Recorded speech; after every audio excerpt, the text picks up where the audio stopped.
दोस्तों, सत श्री अकाल, नमस्कार, सलाम।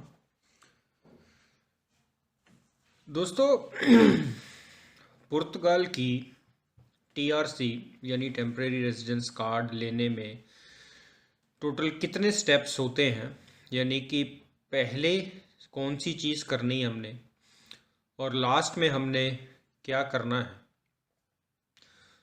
आज हम इसके बारे में जानेंगे। और हम कैसे प्रॉब्लम में फंस सकते हैं या फंस रहे हैं, ये भी हम आज इसके बारे में चर्चा करेंगे दोस्तों। तो दोस्तों, इससे पहले कि मैं आज की वीडियो स्टार्ट करूं, मैं आप सब लोगों से रिक्वेस्ट करूंगा कि हमारा एक फेसबुक का ग्रुप है पुर्तगाल के रिगार्डिंग, जिसमें मैं हर छोटी बड़ी इन्फॉर्मेशन शेयर करता हूं जो भी पुर्तगाल के रिगार्डिंग है। अगर हो सके ज़रूर ज्वाइन करिए दोस्तों। इसके अलावा हमारा एक ऑफिशियल पेज भी है फेसबुक के ऊपर, वो भी ज्वाइन करिए। लिंक जो है दोनों के आपको डिस्क्रिप्शन में मिल जाएंगे। अगर आप मुझे कांटेक्ट करना चाहते हैं तो आपके पास दो ऑप्शंस अवेलेबल हैं। इंस्टाग्राम के थ्रू आप कांटेक्ट कर सकते हैं, या आप मुझे मैसेंजर व्हाट्सएप फेसबुक मैसेंजर के थ्रू आप मुझे कांटेक्ट कर सकते हैं अगर आप मुझसे कुछ पूछना चाहते हैं। और दोस्तों, अगर हम ईमेल की बात करें तो अंदाज़न 29 अगस्त या 30 अगस्त वालों को जो फर्स्ट ईमेल रिसीव हो रही है, और जैसा कि मैंने आपको अपनी पिछली वीडियो में भी, और मैं अक्सर आप लोगों से ये बात कहता हूँ कि कोई ज़रूरी नहीं है कि अगर 4 लोगों की सेम डे फाइल सबमिट हुई थी, उन चारों को सेम डे ही फर्स्ट जो ईमेल है वो आएगी। आगे पीछे हो सकता है दोस्तों। जो इमिग्रेशन ऑफिसर है उसके ऊपर डिपेंड करता है कि वो कितनी जल्दी फाइलें क्लियर करता है। अगर आपको नहीं रिसीव हुई, आपके साथ वालों को आ चुकी है, तो घबराने की ज़रूरत नहीं है। आप 1 या 2 दिन के अंदर आपको भी रिसीव हो जाएगी। आप अपना जो रजिस्टर्ड ईमेल है वो चेक करते रहिए।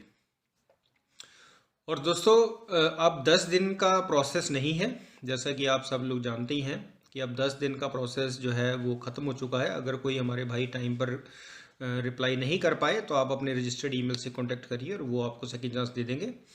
और 15 अगस्त 2020 तक सभी लोगों को सेफ ने सेकंड ईमेल जो है वो सेंड कर दी है। तो आप जो लोग अभी भी अगर ऐसे हैं जिन्हें रिसीव नहीं हुई है और उनकी फाइल 15 अगस्त या उससे पहले 2020 में लॉक हुई थी, तो वो तुरंत सेफ में कॉल करें और पूछें। तो दोस्तों, आज की वीडियो भी एक इम्पॉर्टेंट टॉपिक है, क्योंकि मुझे अक्सर लोग फ़ोन करके आप लोग मुझसे पूछते हैं कि भाई अगर हम इसके बिना कुछ कर दें या वो कैसे होगा। तो आज हम उसके बारे में जानेंगे दोस्तों कि अगर हम पुर्तगाल के अंदर रेजिडेंसी लेना चाहते हैं तो पहले स्टेप से लेकर लास्ट स्टेप तक टोटल कितने फेजेस हैं जिसे हमें पास करना होता है, तब जाकर के हमारे पास रेजिडेंसी आती है। और क्या हम बीच में से कोई स्टेप मिस भी कर सकते हैं कि नहीं, आज हम ये जानते हैं। तो दोस्तों, टोटल 7 स्टेप्स होते हैं रेजिडेंसी के इस पूरे फेज में, इस पूरे पीरियड में, जो दोस्तों स्टार्ट होता है फाइनेंस नंबर से और ख़त्म होता है आपके फिंगर्स की अपॉइंटमेंट पे। तो दोस्तों, पहला स्टेप है, जब भी आप पुर्तगाल आते हैं तो आपने सबसे पहले फाइनेंस नंबर बनाना होता है। ये डॉक्यूमेंट यानी कि आप टैक्स में अपने आप को रजिस्टर करते हैं। उसके बाद आपने वर्क कॉन्ट्रैक्ट से लेकर के आपने सुगरेंसा सोशल यानी सोशल सिक्योरिटी नंबर अप्लाई करना होता है, जो आजकल एम्प्लॉयर ही अप्लाई करता है, आप खुद जा कर के नहीं ले सकते हैं। और ये नंबर इश्यूज़ हो रहे हैं, ऐसा नहीं है कि नंबर इशू नहीं हो रहे हैं, नंबर इशू होते हैं।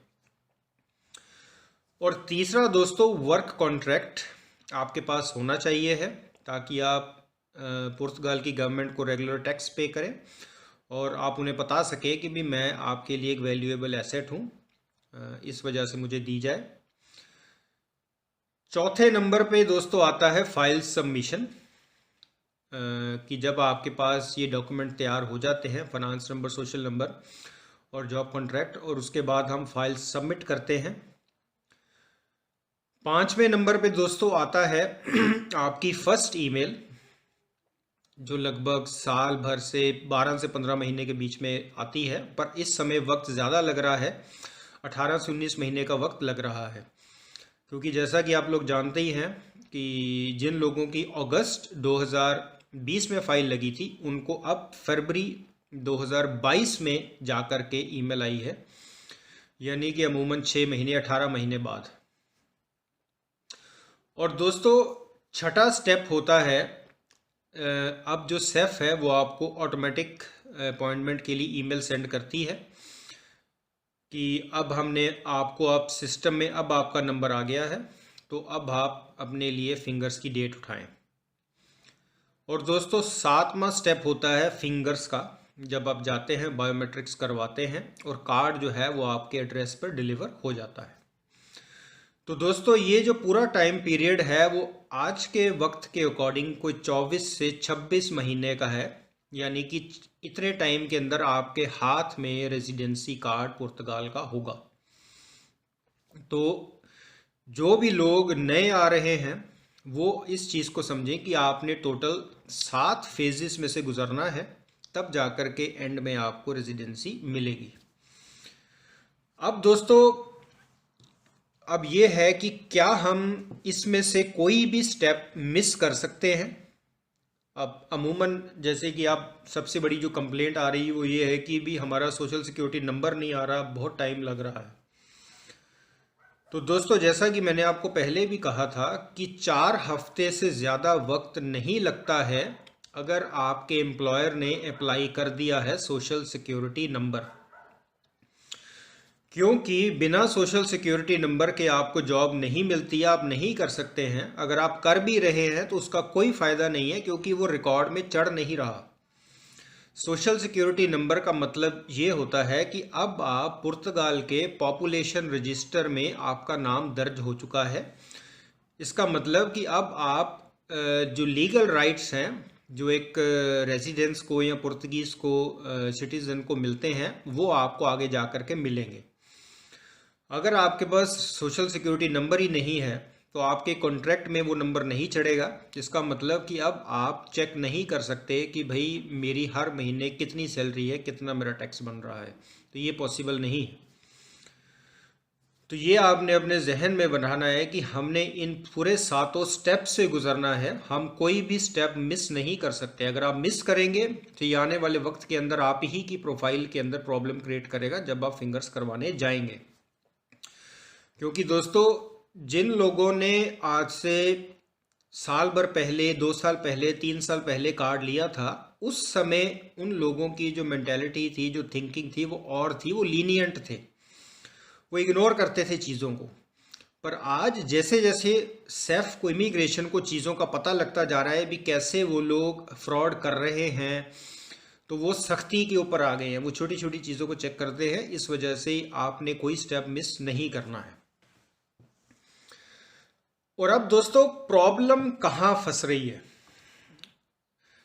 मैं दोस्तों आप लोगों को शुरू से ये बात कहता आ रहा हूँ, काफ़ी जब से ये सिस्टम अब ऐसा हो गया है कि सोशल सिक्योरिटी नंबर जो है वो एम्प्लॉयर के हाथ में चला गया है। अब वो ऐसा नहीं है कि आप किसी से प्रॉमिसरी कॉन्ट्रैक्ट लेकर के चले जाएं खुद ही और आप सोशल सिक्योरिटी ऑफिस से चीज़ें जा कर के ले लें। अब ऐसा नहीं है, अब एम्प्लॉयर ही करता है और उसी को आपका नंबर आता है।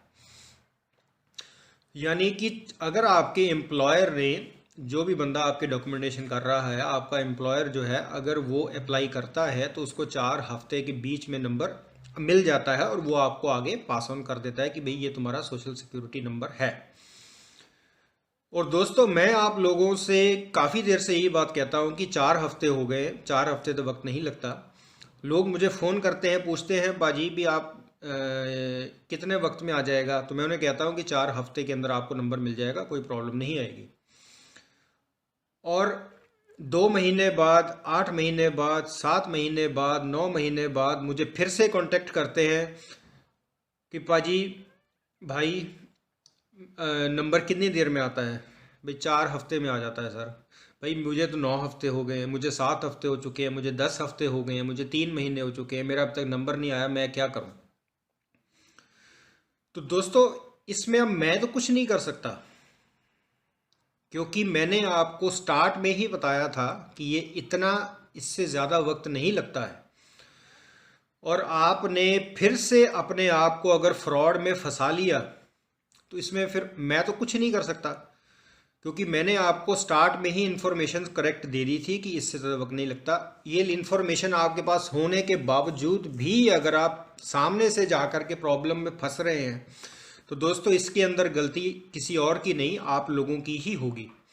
क्योंकि पहले आप ये बात कह सकते थे कि भी हमें तो पता ही नहीं चलता था चीज़ों का, हमें मालूम नहीं था, हमें नॉलेज नहीं थी। पर अब आपको नॉलेज भी हो रही है और हम फिर वही गलतियां कर रहे हैं।